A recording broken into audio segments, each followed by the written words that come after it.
मणिपुर यानी कि भारत का वो राज्य जो चर्चा का विषय बना हुआ है, और चर्चा का विषय बनने के पीछे कारण है कि वहाँ पे 1.5 साल से एक हिंसा भड़की हुई है जो शांत होने का नाम नहीं ले रही है।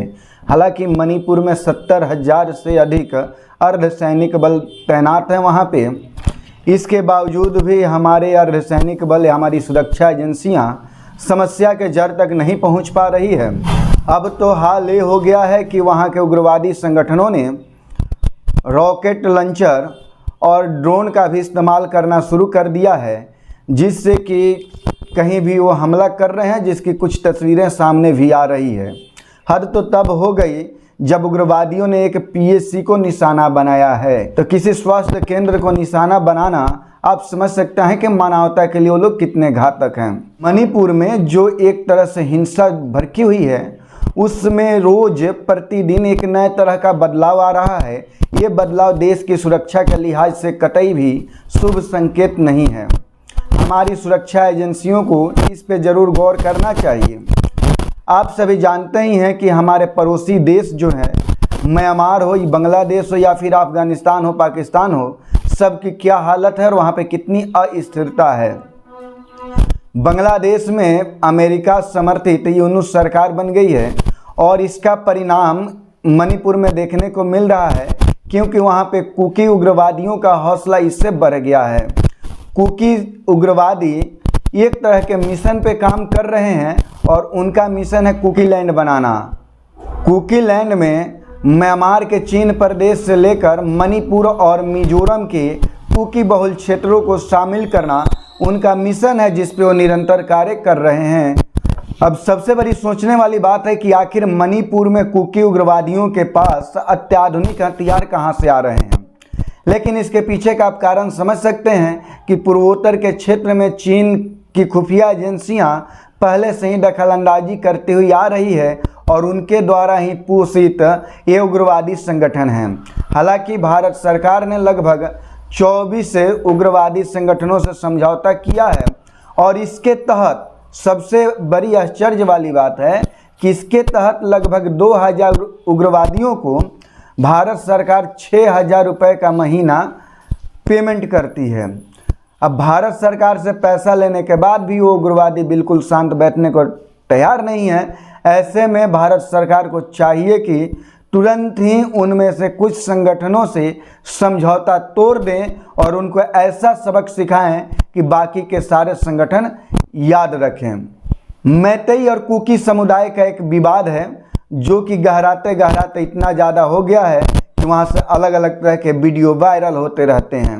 एक समय में आपने देखा होगा कि एक नग्न महिला को परेशान करते हुए सड़क पे परेड कराते हुए एक वीडियो वायरल हुआ था, जिसको लेकर देश में काफ़ी चर्चा हुई थी। म्यांमार में सैन्य शासन है।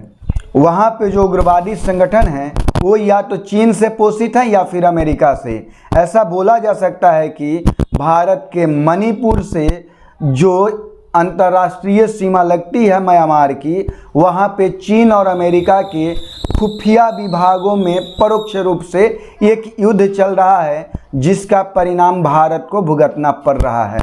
इसका सीधा सीधा परिणाम मणिपुर के हिंसा पे आता है। आपने वायरल क्लिप वीडियो में भी देखा होगा कि कैसे महिलाओं को आगे करके उग्रवादी संगठन हमारे सुरक्षा बलों को आगे नहीं बढ़ने दे रहे हैं।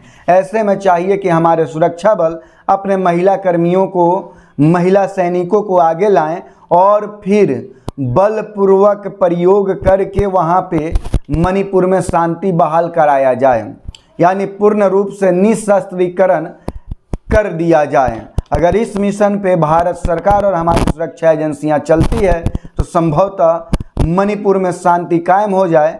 और ये वैसा ही मिशन होना चाहिए जैसे पंजाब को खालिस्तान मुक्त बनाने के लिए किया गया था। मैतेई समुदाय में इसको लेकर काफ़ी असंतोष है और इसका कारण आप समझ सकते हैं कि कुकी और मैतेई समुदाय वाले दोनों लोग अलग अलग सुरक्षा एजेंसियों की डिमांड कर रहे हैं, यानी कि उनको अलग अलग सुरक्षा बलों की डिमांड है। मैतेई समुदाय सीआरपीएफ की मांग करती है, वहीं कुकी समुदाय असम राइफल की। हालांकि दोनों सुरक्षा बल भारत सरकार के ही हैं, लेकिन उनका डिमांड अलग अलग है। इसके पीछे का कारण क्या है, हमारी सुरक्षा एजेंसियां अच्छे तरीके से समझती है। इसमें भारत सरकार को कठोर कदम उठाने की आवश्यकता है, क्योंकि ये देश के लिए शुभ संकेत नहीं है। एक तरफ से चीन परोक्ष रूप से खुफिया द्वारा भारत के पूर्वोत्तर क्षेत्रों में दखलंदाजी कर रहा है, वहीं अमेरिका समर्थित बांग्लादेश में सरकार बनने से मणिपुर में कुकी उग्रवादियों का हौसला बुलंद हो गया है, जिसको तोड़ना अति आवश्यक है।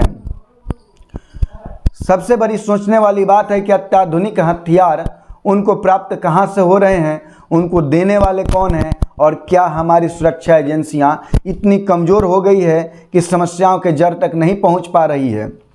उनको चाहिए कि पूरे बल का प्रयोग करते हुए, अपने जितने भी संसाधन हैं उन सब का प्रयोग करते हुए खुफिया विभाग के द्वारा जांच करके इन सब साजिशों का पर्दाफाश हो और जल्द से जल्द मणिपुर में शांति बहाल हो, जिससे कि भारत का छवि जो अंतर्राष्ट्रीय स्तर पर बिगड़ रहा है वो सुधर जाए।